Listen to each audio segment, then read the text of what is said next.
then you are important to the enemy. If you are special to God, then you are important to the devil. And I think we forget that. I think we forget that we are important to God. So that makes us a threat to the enemy. So that makes the enemy say, you know, you're my priority now. You're my priority now. That's why we get hit. That's why we get attacked. The Holy Ghost told me that a couple of days ago, and it broke me down. And I began to look at my life. And I began to understand why and where I failed and why I failed. Because I was precious to God. And I was a threat to the enemy. And I was important to the enemy. So when you allow yourself to go through the testings, when you allow yourself to go through the trials and tribulations, when you allow yourself to be in Mount Quarantine and go through what you need to go through, you find out that you're important to God. You're special to God. And you're important to the enemy. If Jesus wasn't important to the enemy, he would have never tempted him. He would have never attacked him.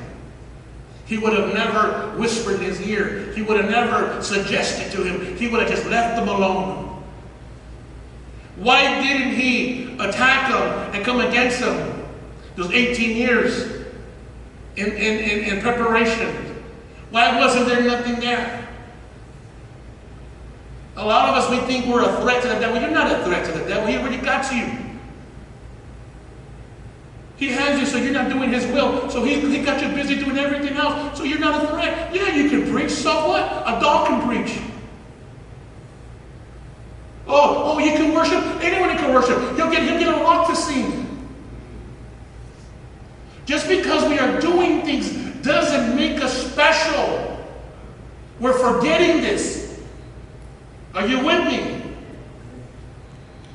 What makes us begin to become special is when we allow ourselves to say, God, I'm not giving it to my flesh. I'm giving it to my will. I'm going to fulfill your purpose. God, have your way. And all of a sudden the enemy comes against you because now you're a threat. Now you're a threat. Now you're somebody to be messed with. Because silly Sally ain't silly no more. Billy Bob does whatever he wants, ain't doing whatever he wants no more. Now he's submitting.